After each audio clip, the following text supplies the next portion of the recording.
میرے بھائیوں حضرت بلال جو کالے کلوٹے تھے اور جن کو زمین پر پتھر بچھا دیا جاتا تھا، کنکریلی زمین پر جن کو لٹا دیا جاتا تھا اور ان کی پیٹھ اس گرم زمین گرم کنکریوں کی وجہ سے پھلک پڑ جاتے تھے، اوپر سے سینے پر ان کا بھاری پتھر رکھ دیا جاتا تھا، ایک بار ان کو آگ کے انگاروں پر لٹایا گیا۔ بہت دنوں کے بعد اللہ کے رسول کے اس دنیا سے گزر جانے کے بعد، حضرت ابو بکر کے اس دنیا سے گزر جانے کے بعد جب عمر کا زمانہ آیا اور حضرت بلال کسی کنویں پہ نہا رہے ہیں، کسی کنویں پر بیٹھ کر نہا رہے ہیں، ان کی پیٹھ کا وہ حصہ نظر آ گیا جس حصے پر کافروں نے آگ کے انگارے بچھا کر ان کو لٹایا تھا۔ آگ کے انگاروں سے تپی ہوئی پیٹھ جو بالکل جل چکی تھی، حضرت عمر فاروق نے جب اس پیٹھ کو دیکھا، اللہ کے رسول کے گزر جانے کے بعد، ابو بکر کے گزر جانے کے بعد، حضرت عمر جب خلیفہ بنے اور ان کے سامنے جب وہ پیٹھ آئی تو حضرت عمر پیچھے سے جاتے ہیں اور اس پیٹھ پر بوسہ دے دیتے ہیں، اس پیٹھ پر اپنے ہونٹ رکھ دیتے ہیں۔ حضرت بلال نے جو پیچھے مڑ کے دیکھا کہنے لگے امیر المومنین آپ۔ حضرت بلال جلدی سے غسل کرتے ہیں، جب حضرت عمر کے پاس ان سے ملنے کے لیے آتے ہیں تو حضرت عمر فاروق نے اپنے سر سے عمامہ اتارا، پگڑی اتاری اور جلدی سے اس کو زمین پر بچھا دیا اور کہا بلال آؤ آؤ بلال اس پگڑی پر بیٹھو، ہمارے سر سے اترے ہوئے اس عمامے پر بیٹھو، تمہاری عزت تو جناب محمد رسول اللہ نے کی ہے تو ہم کیوں نہیں کریں گے، یہ ہمارے سردار ہیں، آؤ آؤ۔ میرے پیارے ساتھیوں، شکل و صورتوں کی وجہ سے کسی کو عزت نہیں ملتی ہے، عزت تو عمل اور تقوی کی وجہ سے ملتی ہے۔ یہی بلال ہے کہ جن کے بارے میں اللہ کے نبی نے کہا تھا بلال تم ایسا کون سا عمل کرتے ہو کہ میں نے جنت میں تمہارے جوتوں کی آواز سنی ہے۔ فرمایا اللہ کے رسول، اے اللہ کے نبی، میں جب بھی میرا وضو ٹوٹتا ہے تو میں دوبارہ وضو بنا لیتا ہوں اور وضو بنانے کے بعد 2 4 6 8 رکعتیں ضرور پڑھ لیتا ہوں جتنی اللہ مجھے توفیق دیتا ہے۔ یہ بلال تھے جن کے لیے حضرت عمر اپنے سر سے پگڑی اتار کر زمین پر بچھا دیتے تھے اور کہتے تھے آؤ بلال بیٹھو، جس کی عزت جناب محمد رسول اللہ نے کی ہو اس کی عزت ہم کیوں نہیں کریں گے۔ میرے بھائیوں، کون نہیں جانتا خولہ بنت ثعلبہ کون سی عورت تھی؟ خولہ بنت ثعلبہ وہ بوڑھی عورت تھی کہ جن کی آخری عمر میں بڑھاپے میں ان کے شوہر اوس ابن صامت نے ان سے زہار کر لیا تھا۔ آپ نہیں سمجھ پائیں گے زہار کس کو کہتے ہیں، میں آپ کو تھوڑے سی سپیڈ کم کر کے بتاتا ہوں۔ ان کے پتی نے، اوس ابن صامت نے اپنی پتنی خولہ بنت ثعلبہ سے کہہ دیا تھا انت علیہ کا زہر امی، آج کے بعد تو مجھ پر میری ماں کی طرح حرام ہو گئی، یعنی جیسے میری ماں مجھ پر حرام ہے آج کے بعد تو بھی مجھ پر حرام ہے، میں تجھے ہاتھ نہیں لگاؤں گا۔ کوئی پتنی سے اگر یہ جملہ کہہ دے تو اس کے لیے آج تو سزا ہے، لیکن جب اوس ابن صامت نے کہا تھا اس وقت سزا متعین نہیں ہوئی تھی۔ اس وقت اصول یہ تھا کہ اگر کسی نے اپنی بیوی کو اپنی ماں کی طرح کہہ دیا تو ماں ہی کی طرح اس کو ماننا پڑتا تھا، اب اس سے مل نہیں سکتا تھا۔ جیسے ماں کی خدمت کرتے تھے ویسی اس کی خدمت کرنا پڑے گی، اس کے پیر دباؤ، ماں کہہ دیا تو وہ ماں کی طرح اس کی سیوا کرو، یہ قانون تھا پہلے۔ تو خولہ بنت ثعلبہ نے کہا اوس ابن صامت سے یہ تم نے کیا کیا، مجھے ماں کی طرح حرام کر لیا، اب میرے بچوں کا کیا ہوگا؟ رونے لگی، لیکن بندوق سے گولی جب نکل جائے تو پچھتانے سے کیا فائدہ؟ اب تیر سے کمان نکل چکا ہے، کمان سے تیر نکل چکا ہے، اب پچھتانے سے کیا فائدہ؟ لیکن اوس ابن صامت نے کہا جاؤ اے خولہ اللہ کے رسول کے پاس جاؤ، شاید تمہارے لیے کوئی راستہ نکل جائے۔ خولہ اللہ کے نبی کے گھر میں آتی ہیں، سنیے ذرا غور سے سنیے، خولہ اللہ کے رسول کے دروازے کو دستک دیتی ہیں، مسجد نبی سے لگا ہوا حجرہ اللہ کے نبی کا، اللہ کے نبی نے دروازہ کھولا، سامنے خولہ کھڑی ہے، اندر آؤ، اندر لے گئے، کیا ہوا پوری بات بتائی، اے اللہ کے نبی ہمارے لیے راستہ نکالیے، میرے شوہر نے مجھے اپنے اوپر اپنی ماں کی طرح حرام کر لیا۔ اللہ کے نبی نے کہا اے خولہ جاؤ تم یہاں سے، میرا دماغ کیوں خراب کر رہی ہو، تمہارے لیے میرے پاس کوئی راستہ نہیں ہے۔ اے خولا جاؤ، اب تو تم ان کے لیے ان کی ماں کی طرح ہو چکی ہو، اب تو ہمارے پاس بھی کوئی راستہ نہیں ہے۔ وہ ضد کرنے لگی، طلاق نہیں دیے میں کیسے ان کو چھوڑوں، صرف ماں ہی تو کہہ دیا تو کوئی راستہ تو نکالیے۔ اللہ کے نبی نے فرمایا کہ میرے پاس تمہارے لیے کوئی راستہ نہیں ہے۔ حدیث کے الفاظ تو یہ ہیں کہ اللہ کے نبی نے ان کو اٹھایا اور فرمایا خولا تم کیوں ہم سے ضد کر رہی ہو، جب میں تمہارے لیے کوئی قانون نہیں بدل سکتا پھر مجھ سے ضد کرنا بیکار ہے۔ چلو یہ دروازہ کھلا ہے میں کھول دیتا ہوں، تم جاؤ، آج کے بعد تم اپنی ماں اپنے شوہر کے لیے ماہی کی طرح حرام ہو چکی ہو۔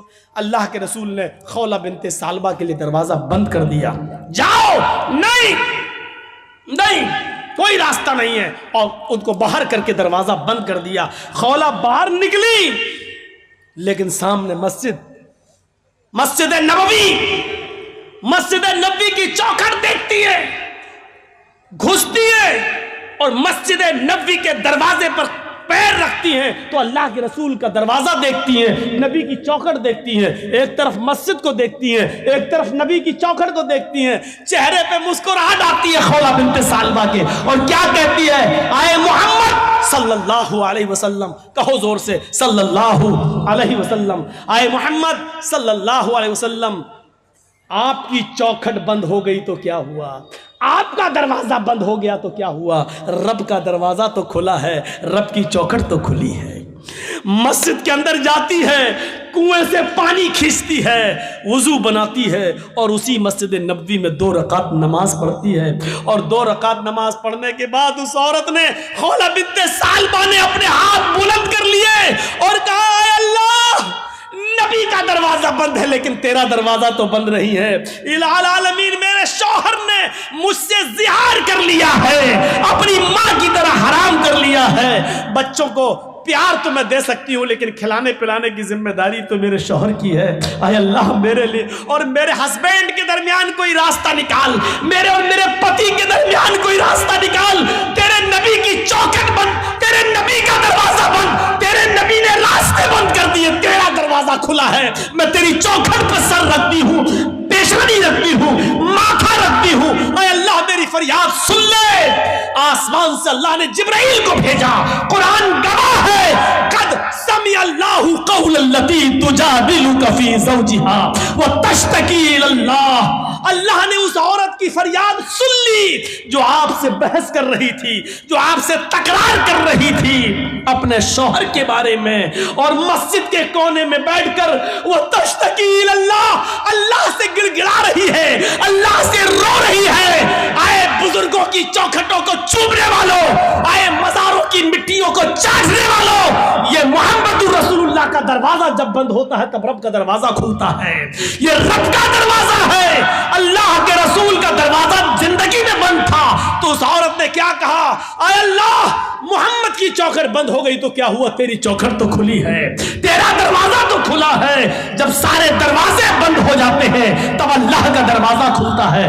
میرے پیارے ساتھیوں، وہ عورت آئی، اللہ نے اس کی دعا سنی اور محمد رسول اللہ کے پاس پیغام بھیجا، جبرائیل آئے، کہا جاؤ اس عورت کو بلاؤ جو مسجد میں اللہ سے فریاد کر رہی ہے، اللہ نے اس کی دعا سن لی ہے اور قانون بدل دیا ہے۔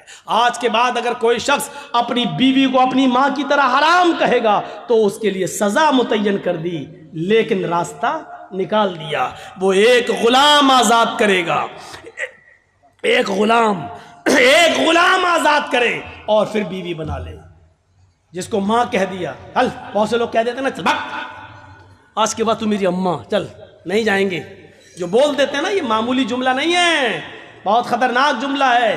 اللہ کے رسول کے لیے اللہ نے راستہ بنایا، اس عورت کے لیے کیا کہا، ایک غلام آزاد کرے اور بیوی بنا لے، اور غلام آزاد کرنے کی طاقت نہ ہو تو 60 روزے رکھے مسلسل، پے در پے، کنٹینیو، بیچ میں ایک بھی چھوٹنا نہیں چاہیے۔ بخار آ جائے، بیماری ہو جائے یا کوئی مجبوری ہو تو الگ بات ہے، لیکن بنا کسی بیماری کے اور بنا کسی مجبوری کے ایک بھی روزہ اگر بیچ میں چھوڑ دیا تو سب بیکار۔ مثلا 60 روزے رکھنا، 55 رکھ لیے، چلو 1-2 دن آرام کر لیتے، 5 ہی تو رہ گئے بعد میں پورے، جہاں ایک چھوڑا 55 بیکار۔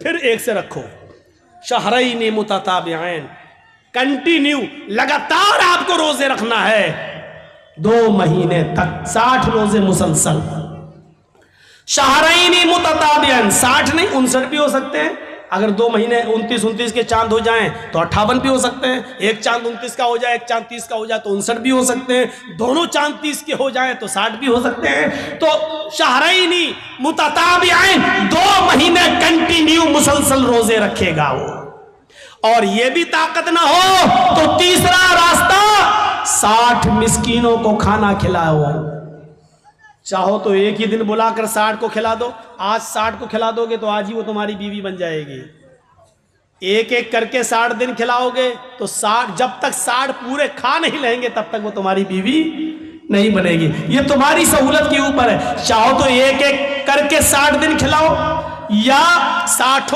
فقیروں کو ایک دن بلا کے کھانا کھلاؤ، یا 10 کر کے 6 دن کھلا لو، یہ آپ کی سہولت کے اوپر، جب تک 60 مسکین پورے کھانا کھا نہیں لیں گے آپ اپنی بیوی سے بیوی کی طرح مل نہیں سکتے ہیں، وہ تمہاری بیوی بن جائے گی۔ یہ سزا متعین کر دی لیکن راستہ نکال دیا، پہلے تو راستہ نہیں تھا۔ تو خولہ بنت ثعلبہ کے کی دعا کو اللہ نے سن لیا، یہ آخری وقت میں خولہ بنت ثعلبہ کی کمر جھک گئی، کمر لاٹھی لے کے چل رہی تھی، اور ایک دن حضرت عمر گھوڑے پر بیٹھ کر جا رہے تھے، خولہ بنت ثعلبہ ایک پل پر لاٹھی ٹیک کر کھڑی تھی اور وہیں سے اشارہ کر رہی تھی عمر رک، عمر رک گئے، ادھر آؤ۔ حضرت عمر خولہ بنت ثعلبہ کی آواز سن کر گھوڑے سے اتر گئے اور چلے گئے، نیچے جھک، اور کچھ بات کہنے لگی ان کے کان میں۔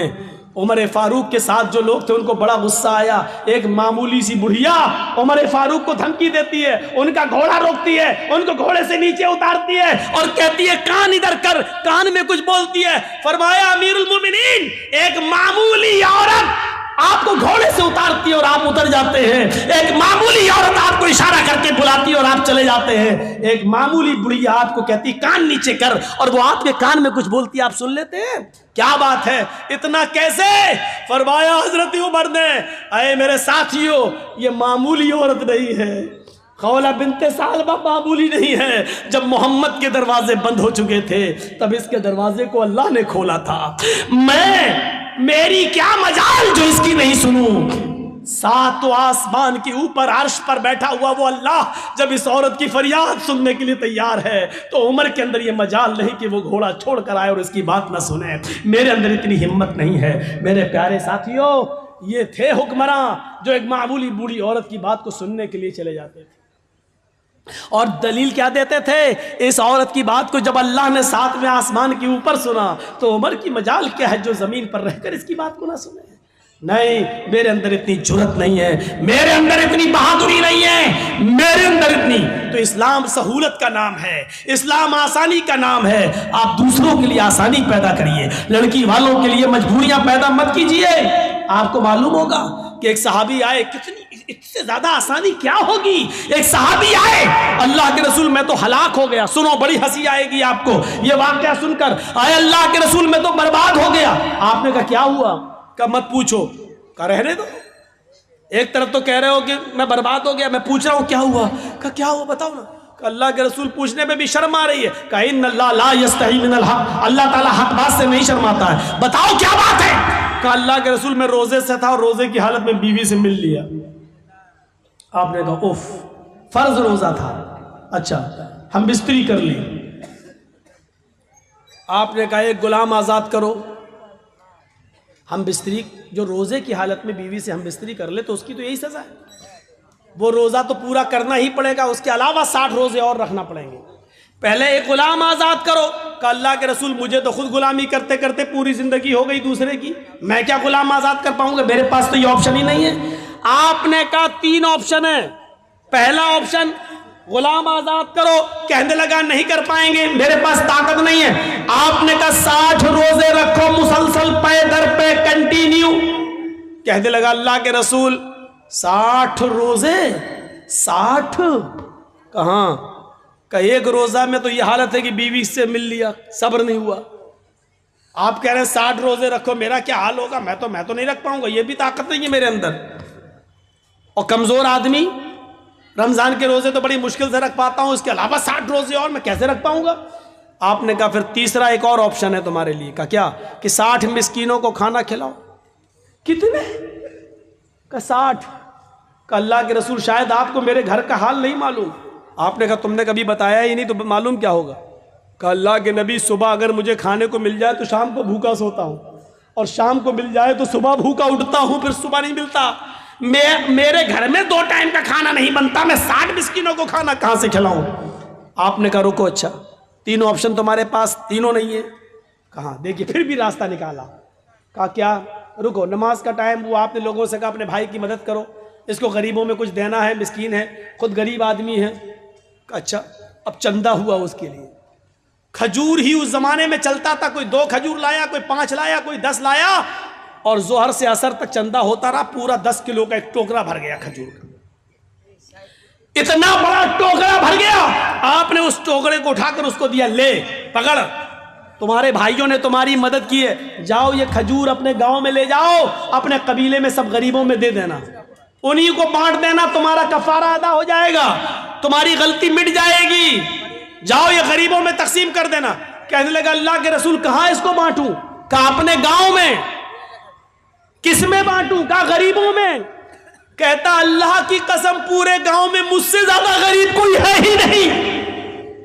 یہ دیکھیے اے اللہ کے رسول, پورا گاؤں آپ دیکھ لیجئے, میرا پورا قبیلہ, میرے پورے گاؤں پورے قبیلے میں مجھ سے زیادہ غریب کوئی ہے ہی نہیں. یہ سن کر اللہ کے رسول کی بھی ہنسی نکل گئی. کیا کہہ رہے ہو؟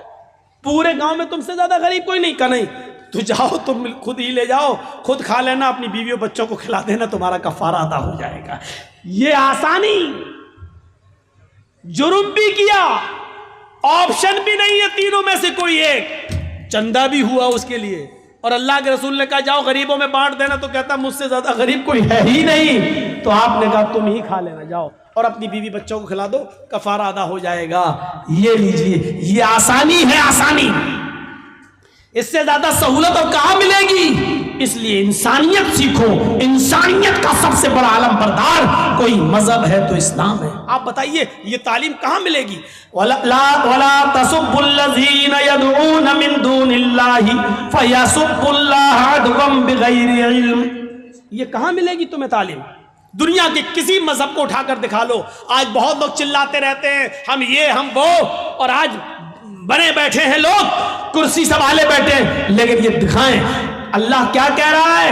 لا تسبوا الذین یدعون من دون اللہ. جو لوگ اللہ کے علاوہ غیر اللہ کی عبادت کرتے ہیں, مدد کے لیے غیروں کے پاس جاتے ہیں, غیروں کی عبادت کرتے ہیں, تم ان کے بزرگوں کو برا مت کہو, ان کے معبودوں کو برا مت کہو. لا تسبوا الذین یدعون من دون اللہ. جو اللہ کے علاوہ غیروں کی عبادت کرتے ہیں تم ان کے بزرگوں کو گالی مت دو. کیا کہا؟ ان کو گالی مت دو. کیوں؟ فَيَسُبُّ اللَّهَ عَدْوًا بِغَيْرِ عِلْمٍ. پھر وہ دشمنی میں تمہارے اللہ کو گالی دیں گے بغیر علم کے. پھر وہ جہالت کی بنیاد پر وہ تمہارے رب کو گالی دیں گے. مسلمانوں, یہ سب سے بڑی نصیحت کی اللہ تعالیٰ نے. مسلمانوں بتایا کیا؟ اگر کوئی ہمیں الٹا کہہ رہا, غلط کہہ رہا ہے, تو اس کا یہ مطلب نہیں کہ تم بھی اس کو الٹا کہو گے. کوئی ہمارے, یہ بتائیے, کوئی پاگل کتا اگر ہمارے پیر میں کاٹ لے, اب آپ سمجھ جاؤ تو مزہ آ جائے ہم پاگل کتا کس کو کہہ رہے ہیں. اگر اس پاگل کتے کو آپ سمجھ جاؤ تو میری پوری تقریر کامیاب ہے, اور یہ نہیں سمجھ پائے تو پھر بیکار ہے. ہم پاگل کتے کا نام اس لیے نہیں لے رہے ہیں کیونکہ ان چینل والوں نے مجھے مجبور کر دیا ہے سچ بولنے پر, اور کڑوی بات بولنے پر مجھے مجبور کر دیا ہے. نہیں بولتا ہوں میں. اب یہ آپ کو اشاروں میں سمجھنا ہے. ان چینل والوں نے اپنا چینل چمکانے کے لیے مجھے وہ جملے نہ بولنے کے لیے مجھے مجبور کر دیا ہے. اب ہم نہیں بولیں گے, کسی بھی جلسے میں نہیں بولیں گے. اس پاگل کتے کو اگر آپ سمجھ جائیں تو مزہ آ جائے, پوری تقریر آپ سمجھ جائیں گے. وہ پاگل کتا کون ہے؟ اگر کوئی پاگل کتا ہمیں کاٹ لے تو اس کا جواب یہ نہیں ہے کہ ہم بھی اس پاگل کتے کو کاٹیں. کیا کوئی عقل مند اس پاگل کتے کو کاٹے گا؟ اچھا یہ بتائیے کہ ایک پاگل کتے نے ہمیں کاٹ لیا, اب ہم اس کو کاٹنے جا رہے ہیں تو لوگ ہم کو کیا کہیں گے؟ یہ بھی پاگل ہے. کتے نے کاٹا, پاگل سا تو بھی اس کو کاٹ رہا. کوئی اگر ہمارے نبی کو گالی دے رہا ہے، ہمارے نبی کی شان میں الٹا سیدھا بول رہا ہے، وہ پاگل ہے، اس کا دماغ بھرشٹ ہو چکا ہے۔ اب ہم اس پاگل کتے کو کاٹنے جائیں، یہ کہاں کی انسانیت ہے؟ میرے بھائیوں، کتنی مشہور مثال ہے، کتے بھونکتے رہتے ہیں اور ہاتھی چلتا رہتا ہے۔ آپ نے دیکھا ہے کبھی بھی ہاتھی نے پیچھے مڑ کر کتے کو نہیں دیکھا ہے؟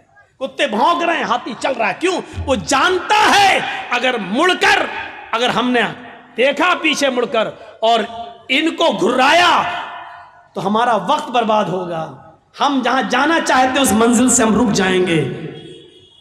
وہ کتے ہیں، بھونک رہے ہیں، بھونک بھونک کے خود ہی تھک جائے گا، ہم کیوں اپنا وقت برباد کریں؟ مسلمانوں، میں نے بہت کچھ کہہ دیا ہے، ہمارے نبی کو گالی دی جا رہی ہے، ہمارے نبی کی شان میں گستاخی بھی ہو رہی ہے، کارٹون تک چھاپے جاتے ہیں، اشتعال، ہمیں مشتعل کرنے کے لیے نعرے بھی لگائے جاتے ہیں، لیکن اگر ہم ان سب کو پاگل کتا سمجھ کر چھوڑ دیں اور ان کو جو کر رہے ہم جواب میں ویسا نہ کریں جیسا یہ کر رہے ہیں، یہی عقل مندی ہے۔ ہمیں مشتعل ہونے کی ضرورت نہیں ہے، ہمیں جوش میں آنے کی ضرورت نہیں ہے، ہمیں ہوش کے ناخن لینے کی ضرورت ہے، کیونکہ ان کا کچھ نہیں ہوگا۔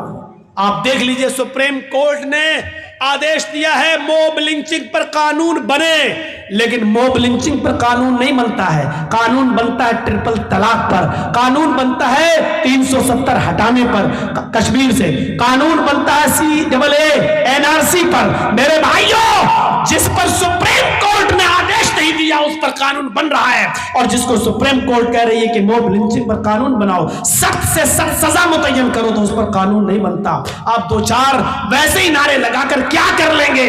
اس حمام میں جب سب ننگے ہیں تو آپ کیا کر لیں گے؟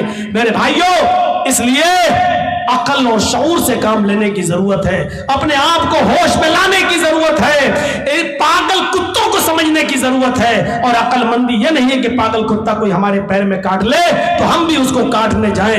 یہی قرآن نے کہا ہے، لا تسبوا الذین یدعون من دون اللہ، تم ان کو گالی مت دو جو اللہ کی عبادت نہیں کرتے، غیر اللہ کی عبادت کرتے ہیں، تم ان کو گالی مت دو۔ اگر تم ان کو گالی دو گے تو کیا ہوگا؟ فَيَسُبُّ اللَّهَ عَدْوًا بِغَيْرِ الْعِلْمِ، تو وہ بھی تمہارے اللہ کو گالی دیں گے، وہ بھی تم ان کے جھوٹے خدا کو گالی دو گے، وہ تمہارے اصلی خدا کو گالی دیں گے، تم ان کے جھوٹے معبودوں کو برا کہو گے، جواب میں وہ تمہارے اصلی رب کو برا کہیں گے۔ اس لیے اصلی رب کو گالیوں سے بچانے کے لیے ان کے جھوٹے خداؤں کو گالی مت دو، گالی مت دو۔ ان کے اندر جہالت ہے، بغیر علم، وہ جہالت کی بنیاد پر رب کو گالی دیں گے، کیونکہ وہ اللہ کو جانتے نہیں ہیں، پہچانتے نہیں ہیں۔ تو یہ میری تقریر کا خلاصہ تھا۔ میرے بھائیوں، 11 بجے میرا ٹائم تھا، اور شاید 11:15 بجے 11:30 بجے مجھے لایا گیا، پونے 2 گھنٹے، اور آج اس سفر کا یہ میرا پہلا پروگرام تھا۔ میں لکھنؤ سے سیدھے چلا دلی، ڈائریکٹ فلائٹ نہیں تھی، پہلے دلی اور پھر دلی سے پھر ادھر۔ تو میرے بھائیوں، پھر وہاں سے یہاں تک آنا، اور بالکل تھکا ہوا، کیونکہ کل میں پھر اٹاوا گیا، اٹاوا سے پھر لکھنؤ آیا، پھر لکھنؤ سے پھر دلی گیا، پھر دلی سے باگڈورا آیا۔ تو میں بھی انسان ہوں میرے بھائیوں، کوئی مشین تو ہوں نہیں کہ جتنا چاہو اتنا بولتے رہیں۔ تو ہم دعا کرتے ہیں اللہ تعالیٰ سے کہ بار الہ ہماری خطاؤں کو معاف فرما دے، ہمارے گناہوں کو بخش دے، ہمارے اندر انسانیت پیدا فرما دے، اور اسلام انسانیت کا درس دیتا اللہ انسانیت کوٹ کوٹ کے ہمارے اندر پیدا فرما دے۔ بار الہ ہم تجھ سے دعا کرتے ہیں، جو لوگ پاگل کتوں کی طرح ہمیں کاٹ رہے ہیں، اے اللہ تو ان کو عقل سلیم عطا فرما، اور ہم مسلمانوں کو صبر کرنے کی توفیق عطا فرما۔ بار الہ ہمیں ہر معاملے میں عقل و شعور سے کام لینے کی توفیق عطا فرما۔ جب تک تو ہمیں زندہ رکھ، اسلام پہ زندہ رکھنا، جب ہمارا خاتمہ ہو تو ایمان پر ہمارا خاتمہ فرمانا۔ وما علینا الا البلاغ المبین، وآخر دعوانا ان الحمد للہ رب العالمین۔ السلام علیکم ورحمۃ اللہ وبرکاتہ۔ جو لوگ مدرسے کا تعاون، خریجی کا مطلب ہے کچھ دینے کے لیے، تو وہی تو بول رہا تھا یار۔